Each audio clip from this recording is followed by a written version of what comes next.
Hello दोस्तों, नमस्कार। इस हम किसी चैनल में मैं आप सब लोगों का दिल से बहुत बहुत स्वागत करता हूँ। सो दोस्तों, अगेन वही कहानी हम लोग को जो सोमवार को देखने को मिली, मंगलवार को देखने को मिली, वही चीज़ आज के दिन भी कंटिन्यू होते हुए देखने को मिली है। मतलब लाल निशान देखने को मिला है, कोई बहुत बड़ी गिरावट नहीं, बट बाजार काफ़ी बोरिंग रहा। अगर हम लोग यहाँ पे बात कर ले तो हरा रंग हम लोग को बाजार में यहाँ पे मतलब सेंसेक्स में तो देखने को यहाँ पे नहीं मिला। निफ्टी की अगर हम लोग यहाँ पे बात कर ले, सो निफ्टी में ओपनिंग हम कह सकते हैं 26,000 के ऊपर तो थोड़ी बहुत यहाँ पे हुई थी। फिर भी प्रीवियस क्लोज के नीचे हम लोग ओपन हुए थे, मतलब लाल निशान ही था। एंड उसके बाद तो बाजार तो बस नीचे ही रहा, जो कि आप इजीली यहाँ पे देख सकते हो कि 26 के साथ शुरुआत हुई थी। उसके बाद तो लोवेस्ट लेवल देख सकते हैं 25,890 तक चले गए थे। एंड उसके बाद आप देख सकते हो 25,990 के करीब ही हम लोगों को मार्केट नॉर्मली क्लोज होते हुए देखने को मिला है। नो डाउट इस प्रकार का मार्केट काफ़ी बोरिंग रहता है, बट कोई बात नहीं भाई, हर एक दिन सेम थोड़ी ना होता है। ये सारी चीज़ें तो आपको यहाँ पे झेलनी ही पड़ेगी। देन अगर हम बात कर ले दोस्तों, तो सबसे वर्स्ट अगर कोई चीज़ है जो कल के दिन भी हुई थी और आज के दिन तो क्लियर कट यहाँ पे जिसका ऐलान ही हो गया, वो है हमारा गिरता हुआ रुपया। यस दोस्तों, रुपया कल के दिन भी गिरा था, 90 को टच किया था, बट जो क्लोजिंग की अगर बात कर ले, जो नीचे आया था वो 89 पॉइंट समथिंग समथिंग था। तो चलो आज तो डिस्कशन खत्म ही हो गया, सीधा 90 के पार ही चला गया। क्लोजिंग बिजिंग सब अभी वही चीज़ें हम लोग को देखने को मिलने वाली है। सो आप देख सकते हैं, ये किसी भी एंगल से सेलिब्रेट करने वाली बात नहीं है, अच्छी बात यहाँ पे है नहीं। और इसका जो इकोनॉमी के ऊपर जो इम्पैक्ट पड़ता है वो काफ़ी भयंकर मात्रा में नेगेटिव इम्पैक्ट ही यहाँ पे पड़ता है। हाँ, कुछ कुछ सेक्टर है जिनको इस चीज़ का फ़ायदा ज़रूर मिलता है, बट वहाँ पे भी अगर हम देखें, जो सेक्टर यूजुअली गिरते हुए रुपए से अच्छा कमाते हैं, ट्रम्प टैरिफ के चलते वो भी सेक्टर का जो ओवरऑल बिजनेस है वो भी नेगेटिव ही इम्पैक्ट हम लोग को होते हुए देखने को यहाँ पे मिला है। सो कुल मिला के अगर हम लोग यहाँ पे बात कर ले, अगर रुपया ऐसे ही यहाँ पे गिरता रहा तो हमारी इकोनॉमी के लिए काफ़ी डैमेजिंग वाला पॉइंट देखने को यहाँ पे मिल जाएगा। और ऐसी बात नहीं है कि हमारा रुपया गिरता नहीं था, पहले भी 60-70 पे था, फिर 80 पे भी चला गया, 85 भी चला गया। यस, इंपॉर्टेंट चीज़ क्या है कि जिस प्रकार से इतने शॉर्ट पीरियड में जो गिरा है, ये सबसे बड़ी चिंताजनक बात है। अगर इसी रफ्तार से अगर हम गिरते रहे, 5-6% गिर गया भाई, अगर आप थोड़ा ब्रॉड कॉन्टेक्स्ट देखोगे, सो भाई 100 का लेवल टच करने के लिए भी ज़्यादा टाइम नहीं लगेगा। सो ये एक बहुत ही मतलब ख़राब चीज़ देखने को मिल रहा है। और इस चीज़ के चलते क्या होता है, फॉरेन इन्वेस्टर का भाई टिकना मुश्किल हो जाता है। वो लगातार अपने इस पोजीशन को लिक्विडेट करते रहते हैं और बाजार का चलना इस चीज़ के चलते काफ़ी मुश्किल यहाँ पे हो जाता है। देन अगर बात कर ले आज के दिन सेक्टर वाइज ब्रॉड इंडाइसेस, आप देख सकते हो मिक्स रिएक्शन देखने को मिला, बट एक सेक्टर जो सबसे ज़्यादा गिरते हुए देखने को मिला है वो है निफ्टी पीएसयू बैंक, सरकारी बैंक। और ये हमें पहले से ही पता था कि आज के दिन सरकारी बैंक की तो बैंड यहाँ पे बजने वाली, कितनी बजेगी वो देखने वाली बात है। ऐसा क्यों, हमें पहले से ही कैसे पता था, तो आपको पता ही है।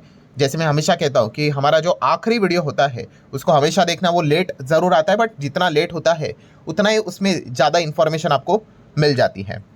सो येस्टरडे नाइट का आखिरी वीडियो में ये वाला पॉइंट मैंने आपके सामने यहाँ पे रखा था। कौन सा वाला, कि इसकी सरकार ने ये इस चीज़ को डिनाई कर दिया कि एफडीआई लिमिट वो यहाँ पे सरकारी बैंक्स में यहाँ पे बढ़ाने वाले हैं करके। ठीक है, कहाँ तक की बात की गई थी, ये देखो, ये कल का वही स्क्रीनशॉट आपके सामने रख रहा हूँ। No proposal to raise the FDI limit for the सरकारी बैंक टू 49%। फाइनेंस मिनिस्ट्री ने ये बात क्लियर कर दी।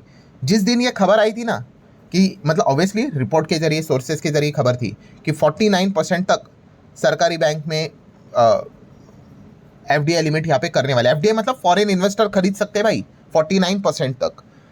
सो जैसी ये खबर आई थी, सरकारी बैंक के स्टॉक रॉकेट हुए थे, बट वो रिपोर्ट के जरिए खबर थी। बट इसी चीज़ को लेकर सरकार ने क्लैरिफिकेशन यहाँ पे संसद में यहाँ पे दे दिया, बॉस ऐसा यहाँ पे कुछ भी नहीं है। और जैसे ही बोल दिया, सरकारी बैंक के स्टॉक्स हम लोग को अप टू 7% तक भी गिरते हुए देखने को मिल गए। इंडियन बैंक, पीएनबी की अगर बात कर ले, ये सबसे ज़्यादा पिटते हुए देखने को यहाँ पे मिले हैं।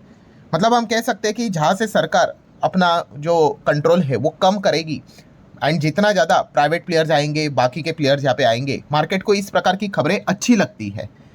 मतलब क्यों, ऐसा क्यों, क्योंकि सरकार का इंटरफेरेंस ज़्यादा वहाँ पे रहेगा, चीज़ें स्लो हो जाती है। ठीक है, एक प्रोसेस जो रहता है सरकारी कंपनीज़ में वो काफ़ी स्लो रहता है कि ये करना पड़ेगा, ये करना पड़ेगा, यहाँ पे फाइल जाएगी, फिर यहाँ से अप्रूवल चाहिए, तब तक वो इतना टाइम लग जाता है कि मतलब साल निकल जाते हैं।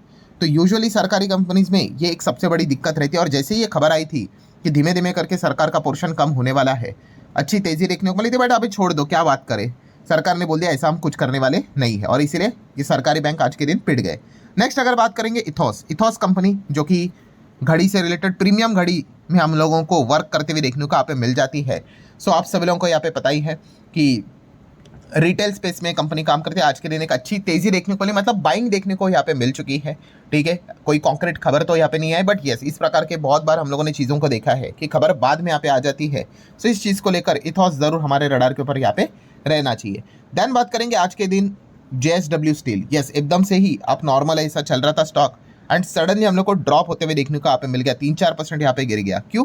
तो यहाँ पे एक ऑफिशियली अनाउंसमेंट यहाँ पे हो चुका है दोस्तों, 50-50 का जॉइंट वेंचर फॉर्म होते हुए देखने को यहाँ पे मिलने वाला है। सो JSW अनाउंस 15,750 करोड़ का joint venture with JFE steel for the BPSL। ठीक है, ये जो चीज़ हम लोग को देखने को मिल रही है, काफ़ी कोड बीट के चक्कर इतने सारे यहाँ पे कट चुके हैं। सो इस चीज़ के चलते ये अनाउंसमेंट हम लोग को जैसे देखने को मिल गया एंड उसके बाद वो एक रिएक्शन बाजार का भी नेगेटिव देखने को यहाँ पे मिला है, बट उसके बाद रिकवरी भी यहाँ पे आ गई है। एंड इस जॉइंट वेंचर के चलते अब यहाँ पे उन्होंने बताया है कि 2030 तक का जो टारगेट है वो 10 MT स्टील, ठीक है, मेट्रिक टन स्टील कैपेसिटी की अगर बात कर ले वहाँ तक लेके जाने की कोशिश यहाँ पे करने वाले हैं। तो जैसे ये अनाउंसमेंट यहाँ पे आ गई तो उसके बाद JSW स्टील में एक थोड़ी सी नाराजगी हम लोग को देखने को यहाँ पे मिली थी। नेक्स्ट अगर बात करें दोस्तों तो ईज माई ट्रिप की अगर हम बात करें तो कल के दिन बहुत ज़बरदस्त तेज़ी देखने को मिली थी, बिकॉज बिजनेस बढ़ाने के लिए एक नया पैकेज, एक नया अनाउंसमेंट उन्होंने किया था, अपर सर्किट भी लगा था। आज के दिन गिरावट देखने को मिली, जो एक प्रॉफिट बुकिंग के तौर के ऊपर आप जरूर उसको चाहो तो कंसिडर कर सकते हो। नेक्स्ट अगर हम बात करें दोस्तों तो लाइफ इंश्योरेंस, मतलब LIC की अगर बात करें, life insurance corporation of India. So management में एक बहुत बड़े व्यक्ति का एंटर हम लोग को होते हुए देखने को यहाँ पे मिल चुका है। मैनेजिंग डायरेक्टर की अगर हम लोग यहाँ पे बात करें तो आप यहाँ पे देख सकते हैं LIC ने एक नई व्यक्ति को अपॉइंट फिलहाल तो यहाँ पे किया है। नेक्स्ट अगर हम लोग यहाँ पे बात करें दोस्तों तो एंजल वन। यस, आज के दिन का सबसे बड़ा चर्चे का जो विषय था वो एंजल वन का ही था। ऐसा क्यों? तो एंजल वन ने अपना जो अब दिसंबर में हम एंटर कर चुके हैं तो नवंबर मंथ का डेटा सामने रखा कि कैसा चल रहा है बिजनेस। सो वहाँ पे आप देख सकते हो दोस्तों, जैसे ये अपडेट सामने रखा मार्केट ने तो भाई इसको 6-7% गिरा दिया। मतलब आप देख सकते क्लाइंट एक्विजिशन का डेटा उन्होंने सामने रखा। देन FNO मार्केट शेयर में भी डिक्लाइन देखने को यहाँ पे मिल गया। मतलब यूजुअली जो ये कंपनियां रहती है ब्रोकिंग वाली कंपनियां, ये ट्रेडिंग से रिलेटेड ही ज़्यादा पैसे कमाती है। ट्रेडिंग मतलब क्या? ब्रोकरिंग से रिलेटेड। ठीक है, क्रिकेट स्टेडियम आपको याद होगा, जैसे मैंने एग्जांपल बहुत बार ये दिया है। ठीक है, एंजल वन की बात करें, BSC की बात करें, NSE की बात करें, उनको क्या है भाई, बस आप जितना ज़्यादा खेलोगे वो उतना ज़्यादा पैसे कमाएंगे। सो फिलहाल हमें लोगों को पता ही है काफ़ी सारे रेस्ट्रिक्शंस देखने को मिले हैं, तो इस चीज़ के चलते बिजनेस करना मुश्किल हो रहा है। सो क्लाइंट एक्विजिशन भाई कोई जीरो नहीं हुआ है, बट यस डिक्लाइन होते हुए देखने को मिला। आप देख सकते हो यहाँ पे कि gross client acquisition decline 17% year on year basis in month of November. मतलब क्लाइंट तो एक्वायर किए, आप देख सकते हैं कंपनी का ग्रॉस क्लाइंट एक्विजिशन 5 लाख तक देखने को मिला है, बट पिछले महीने के हिसाब से, प्रीवियस मंथ के हिसाब से 11% कम है। और एक साल के हिसाब से नवंबर ईयर ऑन ईयर बेसिस के हिसाब से 16.6 और वी कैन से 17, आप चाहो तो ऐसा भी कह सकते हो, इतना कम देखने को मिल रहा है। मतलब क्या हो गया, मंथ ऑन मंथ की बात कर ले तो acquisition come, year on year की भी बात कर ले तो एक्विजिशन कम देखने को मिला। एक्विजिशन तो होते जा रहा है, नए लोग आ रहे हैं, बट ग्रोथ की अगर बात कर ले तो ग्रोथ हम लोग को कंपैरेटिवली कम देखने को मिला। और ये कोई रॉकेट साइंस की बात नहीं है भाई, इतने सारे रेस्ट्रिक्शंस आएंगे एंड ऊपर से मार्केट जो चल रहा है, जिस प्रकार से चल रहा है, यहाँ पे टिकना बहुत ही मुश्किल रहता है भाई। कमज़ोर लोग तो पहले ही भाग जाते हैं, वो तो कहानी पकड़ लेते हैं कि किधर फंस गया करके। ठीक है, ऐसे मार्केट में टिकना मतलब बहुत जिगरा लगता है भाई। मैं सीरियसली आपको बताना चाहूँगा, बाजार एक बार बहुत गिर भी गया ना, मतलब क्रैश हो रहा है 10-20-30%, तो भी बाजार में लोग रहते हैं।